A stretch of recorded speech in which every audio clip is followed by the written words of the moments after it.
ত্রয়োদশ জাতীয় সংসদ নির্বাচন ও গণভোটে পোস্টাল ব্যালটের মাধ্যমে ভোট দিতে বিভিন্ন দেশ থেকে নিবন্ধন করেছেন 15,33,000-এর বেশি ভোটার।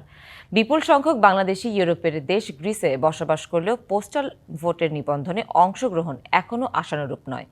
এজন্য প্রচারণার অভাবকে দুষছেন কমিউনিটির নেতৃবৃন্দ। এবারই প্রথমবারের মতো পোস্টাল ব্যালটে ভোট গ্রহণের উদ্যোগ নিয়েছে নির্বাচন কমিশন। এর মূল লক্ষ্য প্রবাসীদের ভোটাধিকার নিশ্চিত করা। এরই ধারাবাহিকতায় চালু করা হয় postal vote BD app.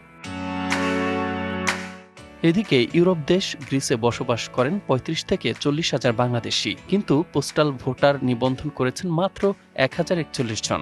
Postal ভোটের নিবন্ধন কিভাবে করতে হয় এটা তো আমরা অনেকে জানি না, তাই এই কারণে আমরা নিবন্ধনও করছি না।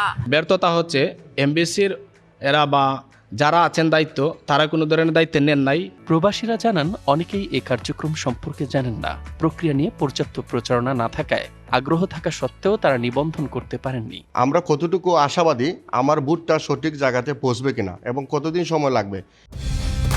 কালার এক্সপার্ট, জর্জ স্যাপ এবং মাইল্ড অন হ্যান্ডস টেকনোলজি সমৃদ্ধ অরিক্স ক্রিস্টাল ওয়াশ আপনার লন্ড্রি এক্সপার্ট।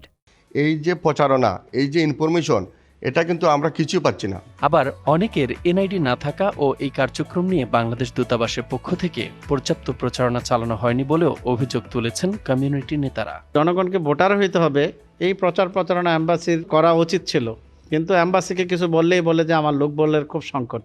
সরকারি তার নির্বাচন কমিশনে যেমন বাংলাদেশে গিয়া সবাই ভোটার হয়, এখানে দূতাবাস দায়িত্ব নিয়ে এই কাজটা করার কথা ছিল, তারা কিন্তু সেটা করে নাই। আমাদের গ্রিসে অনলাইন যে ভোটার যে ব্যবস্থা, অনলাইন সিস্টেমটা যে আমাদের এখানে যে প্রচারণা, সেখানে আমাদের একটু দুর্বলতা আছে, সেই কারণে এই বিষয়টা আমরা একটু পিছিয়ে আছি।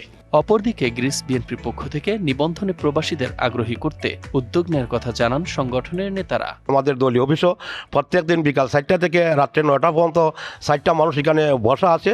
আমি লাইভও করছি যে সমস্ত নেতাকর্মী দলীয় কার্যালয়ে এসে ভোটার হইতে পারবেন। যোগাযোগ করা হলে দূতাবাসের শ্রম সচিব রাবেয়া বেগম জানান, দূতাবাসের পক্ষ থেকে বাংলাদেশি প্রবাসী অধ্যুষিত বিভিন্ন এলাকায় গিয়ে একাধিকবার প্রচারণা চালানো হয়েছে। এমনকি দূতাবাসেও এ সংক্রান্ত সভা আয়োজন করা হয়েছে। DBC news desk.